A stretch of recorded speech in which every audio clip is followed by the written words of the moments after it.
Hey all, my name is Angelica Rubio, State Representative for District 35, representing the City of Las Cruces, and this is just an update. A lot of you have reached out to check in on how I'm doing, and so I just wanted to say thank you. I'm incredibly grateful for that, and so I appreciate you. I've been sitting with a lot this last week. Like you all, I'm sure, because there's just so much happening all at once. As I mentioned in my previous video from last week, a lot of this is not new. It just feels all the more pressing because, again, it's happening all at once. If you all have been paying attention, ICE is continuing to detain and disappear a lot of people across the country, particularly still in LA. We've also seen a lot of these raids expand to places like Chicago and New York City. It's not necessarily like this sudden spike.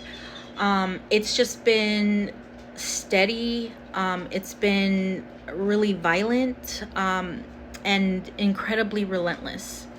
In the last few days, if you've been paying attention, we've seen U.S. citizens getting detained and arrested. More notably, if you've seen the video, it's very violent, but there's a young kid who was detained yesterday in Pico Rivera, just outside. It's a community just outside of Los Angeles.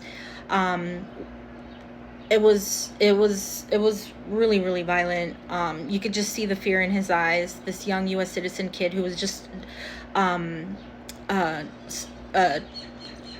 he was detained because he was working to protect his colleague who was I believe undocumented, is what I was reading.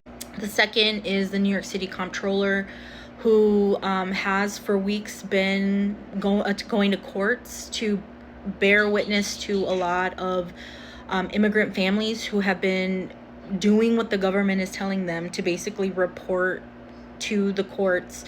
But what's been happening when they're reporting is that you have ICE agents in the hallways ready to just like kidnap them. And so yesterday the comptroller, in an effort to protect this one person who was being deported, locked arms and essentially was roughed and detained and eventually was released. But these are the sort of things that are happening to U.S. citizen people alongside undocumented people. And so this is just a reminder, especially to folks who think that this is only happening to undocumented people. It's not.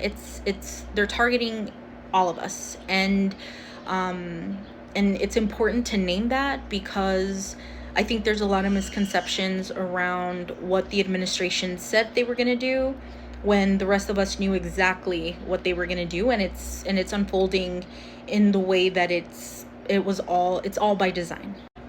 When I said last week that LA was a blueprint, that means that the behavior that's happening right now with ICE and the Border Patrol and the collaboration between law enforcement and these institutions, what's happening in LA is a blueprint. It is coming to the rest of us. For those of us who live in the borderlands, I think we see this behavior in a lot of these cities as not surprising. For those of us who've lived here in Las Cruces, in El Paso, and Ciudad Juarez, we've seen this kind of militarization for decades. It's baked into our daily lives. We see our primos joining the Border Patrol for a paycheck. We've seen Border Patrol trucks parked outside grocery stores or the Mexican restaurants we dine in. We see drones flying overhead all the time. Anytime we have to go up to Albuquerque for work or to a doctor's appointment, we have to pass a Border Patrol checkpoint every single time in all directions. So to Albuquerque, to Alamogordo, to Deming, there's border checkpoints everywhere. And so because it's been so normalized here, I don't think a lot of us are seeing how bad it is in other places like LA.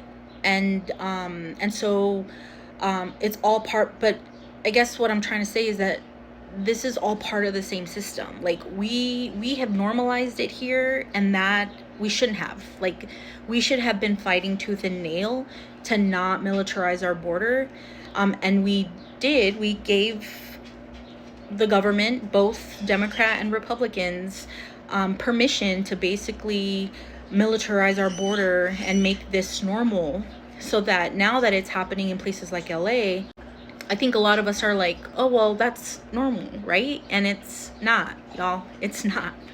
It's all part of the same system. It's all part of the same playbook. It's all part of that blueprint that I was talking about last week.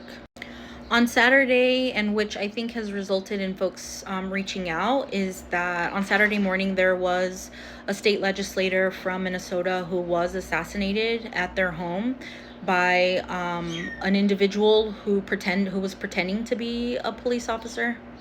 It hit hard, not because I personally feel unsafe, because I don't feel unsafe. I don't walk around with fear in my life. But because it's a reminder, I think why it hit is that it's because it's a reminder of what it means to be in public life. Being in public life, but also being values driven, being visible carries these risks, especially if you're not playing the game that power wants you to play. Add to that the US backed Israeli attacks on Iran. Y'all, I've been around for 46 years, where I have paid attention to a lot of global affairs for as long as I was a young child. So much of this preemptive talk is what we were sold after 9/11, when we attacked Iraq for wars, weapons of mass destruction, and now we're seeing it with Israel bombing the hell out of Iran with our military supplies. What's happening in the Middle East, especially against the Palestinian people, especially now with civilians in Iran, this is all interconnected, y'all. From the raids, the ICE raids in LA, from the militarization of our border for decades, with this assassination that happened in Minnesota, it is all connected. It is all connected. The disappearances, the silencing, the surveillance, the attempts to make people feel small, tired, overwhelmed. If you're feeling overwhelmed right now, which I know a lot of us are, I mean, I am, I just want you all to know that you're not alone. I think it's important that we name that, not because of the algorithm, but because of the fact that we need each other to know how we're feeling. If you're organizing right now, if you're providing any type of mutual aid, if you're simply just checking in on your neighbors, on your friends, if you're grieving, if you're raging like I am a lot of times, like, thank you. Like, all of that, thank you for doing all of that. That is part of all of this. Please use my comment section to drop any community events that you're working on. Share any events, if you're raising money for bail funds. If you're providing any type of spaces of care, please add that to the comments, and I'll do my very best to share with my network. Let's continue to build these networks, and just stay connected, especially in moments like these where things just feel really, really heavy. And if this mantra is helpful for you all, because it's been helpful for me throughout the days in the last few days, is that just a reminder that we're not powerless. We are not alone. We are not powerless. We are not alone. Let that be your mantra. Let that be the thing that carries you through these moments. Just remember, don't wait for permission to care out loud. Like, build the community. If you're building it, keep going. If you haven't, like, this is your moment. Talk soon.